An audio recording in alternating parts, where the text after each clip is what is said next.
O Código Civil é o conjunto de normas que regulamenta a vida e o funcionamento da sociedade brasileira.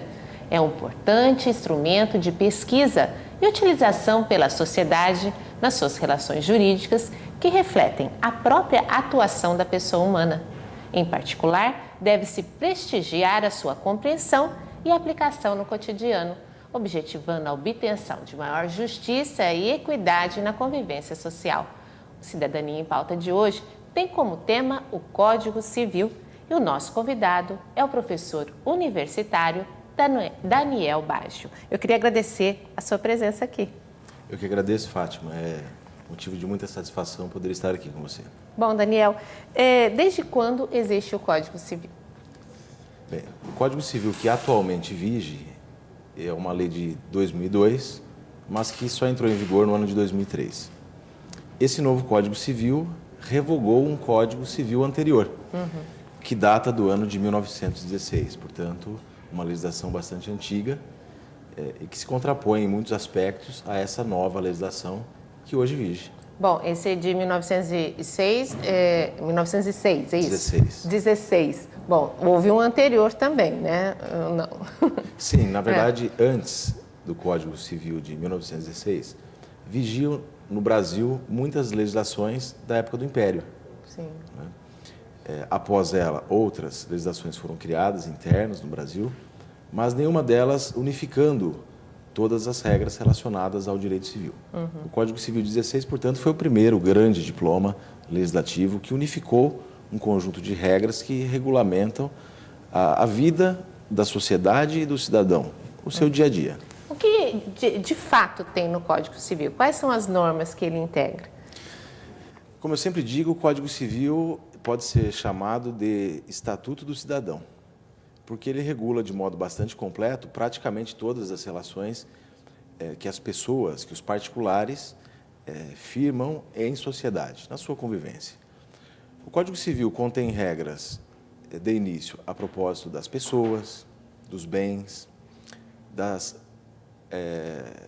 dos direitos, das obrigações e dos contratos, a respeito do direito de empresa, do direito das sucessões, do direito de família, responsabilidade civil, enfim, casamento, que se insere no direito de família. Portanto, trata-se de uma legislação bastante completa. Bom, se o anterior era de 1916, deveria haver um monte de problemas aí com relação a isso, porque só agora entrou em vigor, né? Assim, porque a sociedade mudou muito, né? Sim, sem dúvida. Tanto que esse foi um dos motivos que justificou a criação de um novo Código Civil.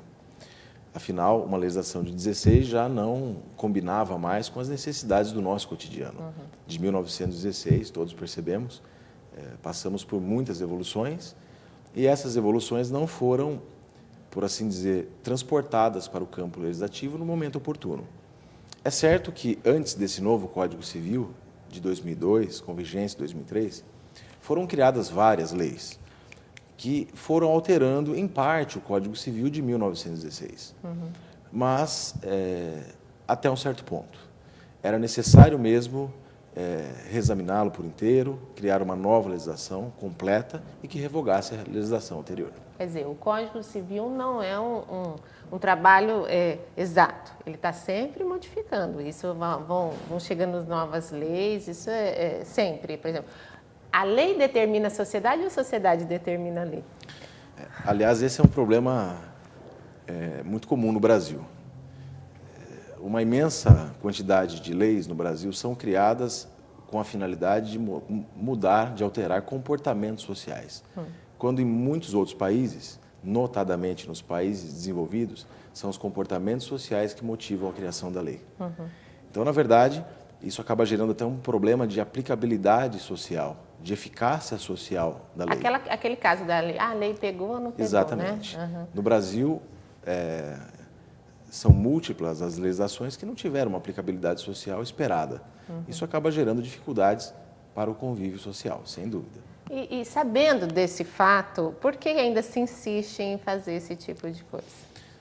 Bom, o Brasil, sem dúvida, é um país campeão em matéria legislativa. O número de leis que se criam aqui praticamente não se tem em outros países, muito menos nos países que se intitulam e que nós intitulamos desenvolvidos. Né?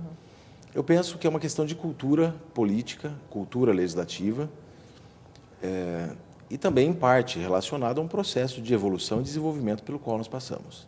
Então, acho que são dois fatores que determinam essa produção legislativa em massa. Eu acho assim, como a gente aqui trabalha numa casa legislativa, né, que tem o objetivo de fazer leis, a gente percebe que a população espera muito a criação de leis do legislativo, né? Quantas leis esse vereador criou? E, na verdade, não é só esse o objetivo do poder legislativo. Talvez não seja nem o mais importante hoje em dia, né? Até pelas leis que existem. O que o senhor acha disso? É verdade. Nós percebemos um anseio da população para a criação de um número maior de leis. Mas nem sempre esse número está ligado à qualidade, é o que eu sempre procuro dizer. O que importa é o conteúdo de uma lei e não o número de leis que são criadas. Muitas vezes, uma lei com um pequeno número de artigos, de previsões, acaba tendo uma utilidade prática e uma eficácia social muito maior do que leis extensas e que nem sempre, como você mesma disse, acabam pegando. E nós percebemos também que esse anseio da população pela produção legislativa se manifesta muito nos inícios de mandato, né, logo após as eleições, que é o momento em que todo mundo espera uma renovação da nossa cidade. E é de se esperar que esses anseios sejam transmitidos aos legisladores locais, né, que ditam o direito municipal na parte em que isso é possível. É uma forma, assim, eu acho que a população brasileira tem vê os seus políticos muito de uma forma paternalista ainda, né? Isso deve, em outros países, acho que mais adiantados, não seria tanto assim, né? Sim. O que, de certo modo, acaba sendo nutrido pelos próprios políticos, ou pelo menos por parcela deles, né? Sim. Mas, de modo geral, nós percebemos que, pelo menos é a leitura que eu faço, que a cada eleição, acho que a cultura jurídica, a cidadania do povo vem melhorando. E eu tenho certeza que, num futuro de médio e longo prazo, o Brasil todo colherá bons frutos com essas novas tendências de voto e de escolha dos seus candidatos, portanto, de escolha dos seus legisladores. Bom, e o que o Código Civil tem a ver com a cidadania? O Código Civil, na verdade, regula todas as relações que os particulares, nós, os cidadãos, estabelecem durante o seu convívio social. E, por isso, ele acaba regulamentando praticamente todos os aspectos da nossa vivência. E, por isso, ele tem uma importância muito grande. Desde o nascimento até o óbito, ou mesmo antes do nascimento, porque o Código Civil já traz regras relacionadas ao nascituro, não é? Depois, para aquele que nasceu, depois para o casamento, depois para o óbito, para a sucessão. Portanto, trata-se de uma legislação bastante completa. Bom, vetar o aborto, por exemplo, é um direito da pessoa que ainda não nasceu, né? Direito à vida, e ele está no Código Civil, então. Sim. Mas também participa do Código Criminal, não? Sim, sem dúvida. A mesma figura, de certo modo, acaba sendo tratada pelas duas legislações. O Código Penal, criminalizando a conduta, e o Código Civil, por sua vez, colocando a salvo direitos do nascituro, ou seja, daquele que está para nascer. Direito à vida, por exemplo. E talvez o maior, né? Um direito natural por excelência é o direito à vida. As leis são muito bonitas, né? Você lê as leis, garantem muitos direitos, mas, na verdade, a gente sabe que, na prática, milhares desses direitos não são realmente respeitados. O que o cidadão deve fazer para acreditar que isso possa acontecer na vida dele?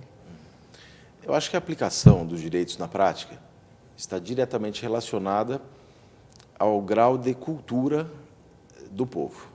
Então, eu penso que quanto mais cultura a população adquirir, quanto mais atualizada ela estiver, certamente ela passa a exigir e aplicar mais os seus direitos. Não só exigir, mas também permitir que ela seja exigida, porque nós não temos só direitos, nós temos em contrapartida obrigações. Portanto, com cultura se atinge uma consciência jurídica muito maior, muito mais ampla, e isso é proveitoso para todos, em todos os sentidos. O senhor tocou num ponto importante, que é a questão também do dever, né? Sem dúvida. E as pessoas reclamam muito, mas também não fazem o que tem que ser feito com relação à convivência social, né? E isso é importantíssimo, porque o meu direito acaba onde começa o do outro, né? Bom, é verdade que esse Código Civil, que agora está em vigência, ficou 26 anos no Congresso? Sim, é verdade. Ele tramitou durante mais de 20 anos no Congresso Nacional e, ao final, foi votado, sancionado, promulgado e entrou em vigor efetivamente em janeiro de 2003. Quais as principais mudanças que ele Olha, traz? enumerar todas as mudanças seria muito difícil porque elas foram muitas. Certamente nós gastaríamos mais de um dia para isso. Mas eu posso relacionar os principais pontos em que essas mudanças ocorreram. O primeiro que eu gostaria de realçar diz respeito ao direito da empresa. O direito empresarial, antes do novo Código Civil, estava regulado num Código Comercial. Entretanto, o Código Civil, unificando praticamente o direito civil ao direito comercial, transportou essa regulamentação das empresas para dentro do Código Civil, o que, no meu ponto de vista, foi muito acertado. Portanto, hoje, quem quiser conhecer quais as espécies de empresa podem ser contratadas no Brasil, deve consultar o Código Civil. Ele também trata das responsabilidades dos sócios, dos direitos e obrigações que eles têm em relação à sociedade, das várias espécies de sociedade que podem ser aqui constituídas. Um outro ponto em que o Código Civil passou por mudanças bastante profundas diz respeito ao direito de família. E é um direito mais presente na vida de todos nós, porque todos nós viemos de uma família e muitos de nós dá origem a outras famílias. Por exemplo, com o casamento, com a união estável. Enfim, todos esses aspectos relacionados ao direito de família foram tratados de modo bastante satisfatório. Bom, eu queria saber as principais mudanças com relação a isso. Eu acho que a maioria dos processos que chegam nessa área civil, né, são sobre família, ou não? Sem dúvida. Nós percebemos... Eu queria que o senhor respondesse depois do nosso intervalo. A gente vai dar uma paradinha e a gente volta já já. Claro. Fique aí.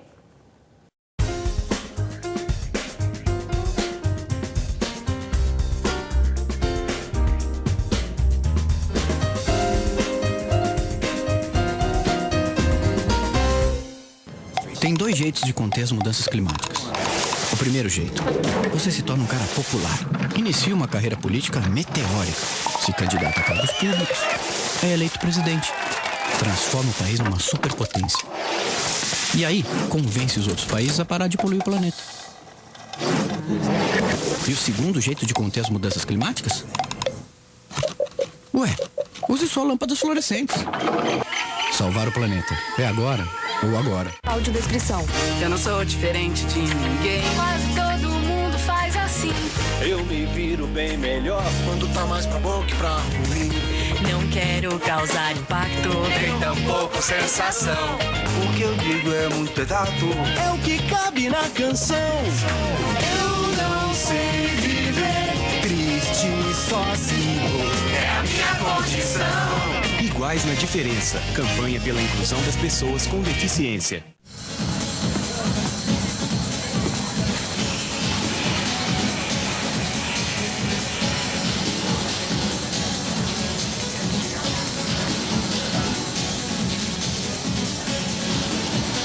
Lei da ação e reação. Você consome drogas. Drogas consomem você.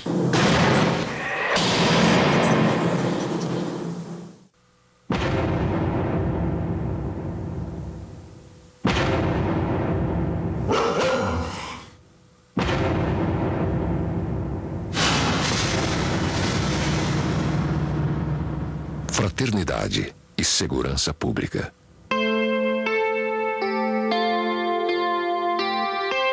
A paz é fruto da justiça. Campanha da Fraternidade. CNBB.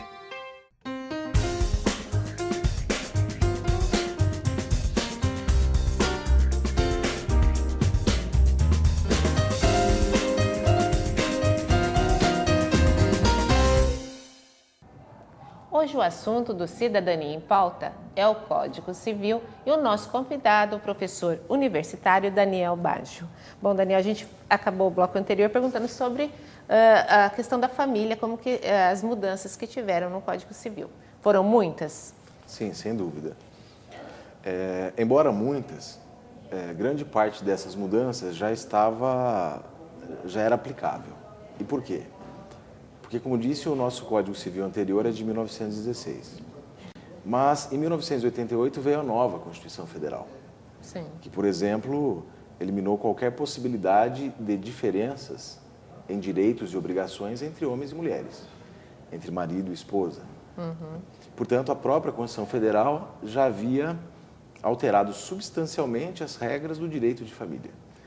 E muitas dessas alterações, portanto, acabaram consolidadas depois no Código Civil de 2002, que vige desde 2003. Quer dizer, porque o Código também não pode ir contra a Constituição, né? O que está determinado na Constituição, que é o máximo, ele tem que estar dentro, né?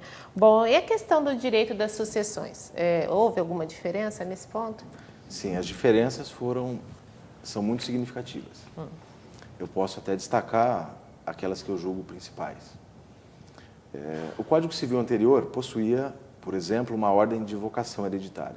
O que é isso? É uma ordem de chamamento dos herdeiros para receber a herança.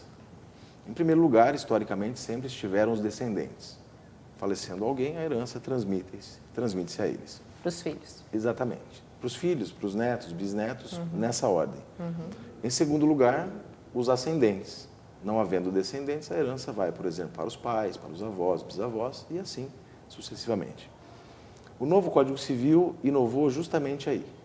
Conforme o tipo de regime de bens adotado pelo casal no casamento, o cônjuge, ele herda hoje junto com os descendentes, junto com os ascendentes. Então, o cônjuge, que antes era um herdeiro de quarta classe, que só herdava em último caso, hoje ele passou para a primeira classe.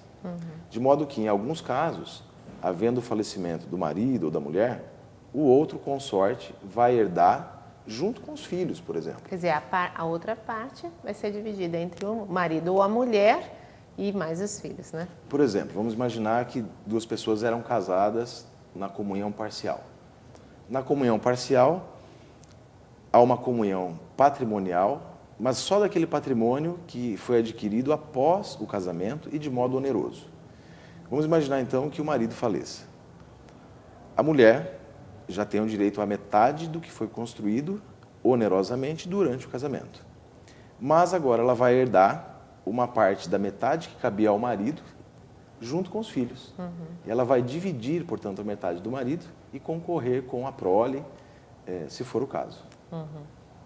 Bom, e que outras mudanças significativas tiveram no Código Civil? Bem, como disse, o Código Civil consolidou a previsão constitucional de que homem e mulher são iguais em direitos e obrigações. Isso foi muito importante, porque no Código Civil de 1916... Devia ter coisas absurdas. Por exemplo, o homem era considerado o chefe da família. E o fato de ser considerado o chefe dava poderes ao homem muito superiores aos da mulher. Na verdade, a mulher tinha uma participação, por assim dizer, secundária no Código Civil de 16 e hoje ela tem uma participação idêntica à do homem. Portanto, os destinos do casal são decididos em conjunto e, naturalmente, em consenso por ambos. E a questão dos filhos? Também, nesse caso também, porque geralmente os filhos, num caso de separação, ficariam necessariamente com as mulheres. Hoje mudou isso também? Mudou. Antigamente, havia uma preferência legal para que a mulher permanecesse na guarda dos filhos enquanto menores. Hoje não. Hoje a lei não estabelece distinção nem preferências. Na verdade, permanecerá na guarda dos filhos menores aquele cônjuge que tiver melhores condições para o exercício desse direito-dever. Né? E não necessariamente a mulher que tem. Portanto, em cada processo, em cada caso, cabe ao juiz analisar qual dos dois poderá contribuir melhor para o desenvolvimento da prole, enfim, qual dos dois terá melhores condições de exercer mesmo esse encargo que é a guarda. Essa análise é feita somente pelo juiz ou há outros profissionais envolvidos? Assim, ele escuta outros profissionais como psicólogos, assim, ou não? É uma determinação somente do juiz? Sim. Não necessariamente o juiz deve decidir questões como essa de modo isolado. Ele pode se servir, sim, do auxílio de outros profissionais, inclusive relacionados à assistência social, à psicologia, para que ele possa estar bem munido de informações para decidir com segurança quanto a qual das partes, marido ou mulher, tem melhores condições de exercício da guarda. E ao outro cabe dar a pensão alimentícia, por exemplo. Se o homem ficar com os filhos, né, com a guarda dos filhos, cabe à mulher ajudá-lo. Sem dúvida. Se os filhos permanecem sob a guarda da mãe, naturalmente o pai tem um dever de sustento em relação a eles e deve contribuir nas proporções dos seus rendimentos, de acordo com aquilo que pode e conforme o que é necessário receber. E o mesmo acontece se os filhos permanecerem sob a guarda do pai. A mãe também terá a sua obrigação de sustento e, portanto, deve contribuir para a manutenção da prole, de acordo com aquilo que pode. E a questão da maioridade? Houve mudança? Sim, houve. O Código Civil de 16 estabelecia que eram considerados maiores aqueles que já haviam completado 21 anos. O novo Código Civil alterou essa regra e reduziu sensivelmente esse limite de idade. Maiores hoje são aqueles que já completaram 18 anos. E o que significa ser maior para a lei? Bem, um dos efeitos dessa maioridade é que a pessoa maior ela pode praticar todos os atos da vida civil sem a necessidade de ser acompanhada, por exemplo, pelos pais. Portanto, ela tem plena autonomia para determinar os negócios que fará e, para isso, ela não precisa de nenhuma espécie de assistência ou de representação. Mas, por outro lado, também, quem se torna maior, responsável se torna pelos atos ilícitos que pratica. Se o menor pratica um ato ilícito, os pais respondem juntamente com o menor. Mas, se a pessoa já adquiriu a maioridade e pratica algum ato ilícito que provoque dano a alguém, aí não. Aí o maior já responde sozinho e não é possível responsabilizar, debitar essa responsabilidade para os pais. Portanto, com essa diminuição da idade, que levou à maioridade, a maior repercussão que eu creio é esta, ou seja, se tornar responsável pelos atos ilícitos que vier a praticar e que possam causar dano a outras pessoas. Muitas pessoas defendem que a maioridade deveria começar até antes, né, aos 16, por exemplo, onde o indivíduo já pode votar. O que o senhor acha disso? A lei brasileira adota critérios diferentes. Por exemplo, a lei eleitoral permite que o menor, com 16 anos completos, vote. Mas o voto é facultativo. Ele pode ou não adquirir o seu título de eleitor e, adquirindo, aí para ele o voto deve ser exercido. A legislação civil, por sua vez, coloca a maioridade aos 18 anos, tal qual a legislação penal. A maioridade penal também se adquire aos 18 anos. Aliás, essa maioridade penal é que hoje em dia está em evidência, inclusive na mídia, porque muito se discute sobre a possibilidade de reduzir essa idade para os 16 anos. Bom, com questão aqui, como o Código Civil trata a perda do poder familiar? O que seria isso? Essa é uma outra mudança que ocorreu. E a primeira mudança que ocorreu foi na terminologia empregada pelo Código. No Código 16 falava-se em pátrio poder. Pátrio, pai, o poder do pai. Hoje não se fala mais em pátrio poder, e sim poder familiar. Por quê? Não só o pai tem poderes em relação aos filhos, como também a mãe. Isso decorre da igualdade de direitos entre os dois. O pátrio poder ele pode ser perdido por várias formas, por vários motivos. Um desses motivos é a emancipação. Emancipando-se o menor, com 16 anos completos, os pais perdem o poder familiar. Uma outra causa que leva à perda do poder familiar é a maioridade. Quando se atinge 18 anos, a pessoa sai deste poder familiar. Mas também leva à perda desse poder familiar a prática de outros atos e atos ilícitos. Por exemplo, os pais que castigam imoderadamente os filhos menores. Esse castigo moderado é motivo suficiente para a perda do poder familiar. Assim como é motivo a prática de atos pelos pais contrários à moral, aos bons costumes, ou então a prática repetida de crimes cuja pena fixada seja superior a 2 anos. Bom, a questão é, o senhor mesmo disse que homens e mulheres têm direitos iguais. E as crianças estão todo indivíduo tem direitos iguais. Mas há leis, por exemplo, que muitas pessoas criticam que privilegiam, por exemplo, as mulheres, os idosos, as crianças. O que o senhor pensa sobre isso? Bem, na verdade, a Constituição Federal de 1988 e toda a legislação que com ela se relaciona deferem formalmente um tratamento igualitário para homens e mulheres. Mas isso não significa que homens e mulheres sejam iguais, e definitivamente não são. E nenhuma lei é capaz de torná-los iguais. Na verdade, há diferenças, e essas diferenças precisam ser observadas pela legislação. Afinal, devem ser tratados de modo igual os iguais, e de modo desigual os desiguais, na proporção das suas desigualdades. Quer dizer, a sociedade ainda não pensa numa igualdade verdadeira de fato. Então, é preciso leis que equilibrem isso. É isso que o senhor quer dizer? Na verdade, homens e mulheres não são efetivamente iguais. E justamente essas desigualdades entre eles é que justificam a criação de leis que os tratem de modo diferente. Um bom exemplo disso nós temos no passado recente, com a lei chamada Lei Maria da Penha.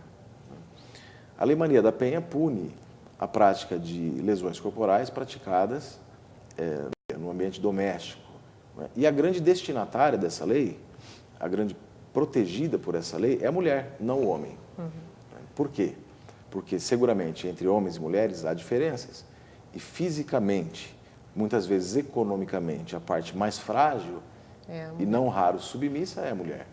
Portanto, a lei pode sim dar tratamento diferenciado na proporção das diferenças que existem entre homens e mulheres, porque muitas vezes, dando esse tratamento diferenciado, ela consegue, como você disse, equilibrar homens e mulheres nos seus direitos e obrigações. Bom, infelizmente o nosso tempo está esgotado praticamente. Eu queria que o senhor falasse um resuminho do que realmente essas mudanças trouxeram aquilo que a sociedade esperava, ou ainda há coisas ainda que precisam mudar? Bem, eu acho que as mudanças do novo Código Civil foram bastante satisfatórias e absolutamente necessárias. É óbvio, entretanto, que uma legislação desse porte, e que tramitou durante tanto tempo pelo Congresso Nacional, não é capaz de agradar a todos. Há alguns aspectos que ficaram de fora, mas o fato desses aspectos, de alguns aspectos, não terem sido tratados no Código Civil, não significa que não possam ser criadas novas leis que venham a aderir ao Código Civil, portanto, regulamentar outras situações que não foram previstas, opcionalmente ou não, voluntariamente ou não, pelo legislador. Mas, de um modo geral, todas as mudanças foram bastante satisfatórias.